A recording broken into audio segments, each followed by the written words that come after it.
presidential race a little bit. Did you watch any of the debate last night? No. Last night? Yeah. I didn't even know there was one last night. I watched about 20 minutes of it, and I went to go check out the... It's way better to watch the clips afterward, if at all. Oh, yeah. It's really not worth sitting through the whole thing. I mean, you have to really hate yourself to sit down for like 3 hours of that garbage. Right. Well, sometimes it's fun just to follow along on Twitter. Which party was it last night? It was the Republicans, but it was down to 4. Oh, really? They're down to 4 already? Yep. Is Carson dropped the fourth? out. No? Yep. So who's the fourth after Rubio, Cruz, and Kasich. He's still hanging out there. Yeah, last governor standing. There's a good chance that's not a bad strategy for him. Yeah, I think he's planning on making a big statement in Ohio once I'm not sure when that one's coming up. Did Christie endorse Trump? Yes. Okay. That kind of makes sense. So what do you think? It's a tough one. I don't know. I would assume maybe, well, I don't know who you originally had planned that you were looking at. I know you were planning on running in 2020, but who your plans are and if they changed and who you like now. Because I know part of your beliefs are going to have problems with every candidate. Right, no, but the Libertarian Party has a healthy host of candidates right now. Is Gary Johnson the guy right now? Yeah, I think Gary Johnson is the guy, but I want to see, before I would really get enthusiastic about his campaign or even, I mean, I think he's the best candidate. I'm looking at the best candidate to represent the message and, bring more, I should say, to bring more people to the message. And Gary Johnson isn't really that, but I think he's a good gateway and he's in a good position with his credibility to run a good, strong, credible campaign. But I'd want to see him at least be in a position to run a more vigorous campaign than in 2012. But if I can see between now and the convention that he's taking this time to build and to grow and to get in a position to be an effective fundraiser, I don't think there are a lot of other guys that I like who are running for the Libertarian Party nomination, but I don't think any of them have near his resume from his governorship or his just capability of organizing a campaign.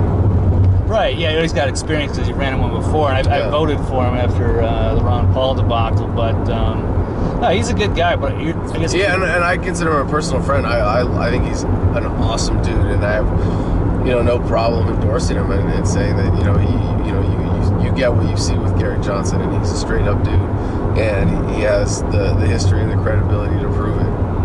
Oh, yeah, I think he'd make a great president. That would be fantastic. Yeah. But I guess what's different about this year is that maybe, let's say, because Johnson only polled 1% in the last election. Right. But would you be more inclined to say, what if it came down to if Trump and Hillary down to the wire, would you still put into the third party vote? Or would you because neither, would you fear Hillary more than Trump? Okay, so there is a certain appeal to Trump of being less tied to the system, but he really isn't. He's just another part of it. He's somewhat autonomous from the rest of the elites, you could say. But he made his way with a lot of eminent domain and taking advantage of state power. And, he's a very capable guy, and I like a lot of what he says, and it's very tempting, but he does not have any kind of principled or philosophical grounding.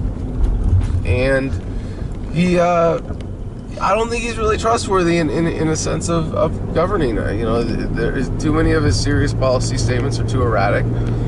But, if it really came down to the wire, I mean, I still want to play the long game. And the long game is, how do we change the paradigm? It almost doesn't matter what happens between now and then. The one thing that I do appreciate about Donald Trump, there's one thing that is tempting, but I don't trust it any more than I trust Hillary, but I like how he talks a kind of anti-war message. He said, we don't want World War III. He's been very critical of the war in Iraq. And even from a purely business perspective, just having that integrity to not be swayed by the machismo bullshit propaganda of that is very appealing. Yeah, the neocon warhawk, but at the same time, is that kind of, well... But it's not. I still don't trust it coming from Trump. And I don't know. Maybe. Do you think there's like maybe? I don't know. Maybe I could be convinced. I suppose. Yeah, it's hard to say because there's definitely some things that seem like deal breakers to people, even though there's a lot of good stuff. Yeah, but even then, I'd rather play the long game, and think about how we change the paradigm, how we wake people up, and. But say versus supporting Trump doesn't do that. Right, and I get where you're coming from on that. I'm just wondering because it's a little bit different this time around. Because last time it was Mitt Romney who was not worth voting for. I'd rather have 4 years of Obama than going to Mitt Romney and getting disappointed. I don't know if they're even thinking about casting him again. I'm just wondering since the GOP is so against Trump, but even Mitt Romney is now firing shots. Really? Apparently hyping him up, getting him on some tickets, I think Jersey and California or something, as just maybe an emergency backup.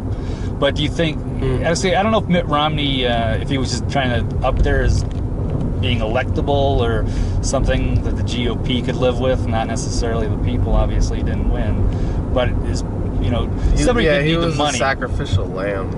Yeah, perhaps, because I can't imagine why a guy, a big family man like that, with all the money that he's got, would want all the stress. But it's possible that, he's waiting and building, and he's relatively young and healthy by, John McCain standards.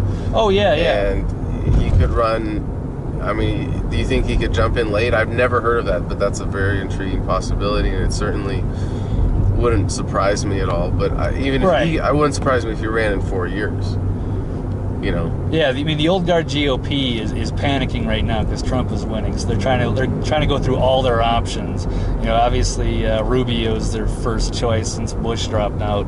I think Kasich's going to be the guy actually. Not that he wins it, but that the establishment gets behind to oppose Trump.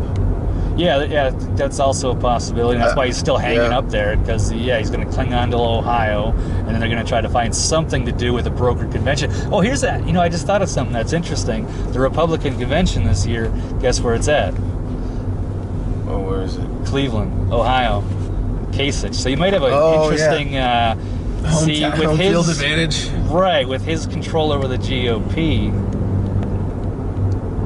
Something. You can't count out anything. That's different. Wow. Okay, my mind's blown. I can't even talk. So Kasich hangs around. They do some kind of brokered convention. He's in his own territory where he can control the game.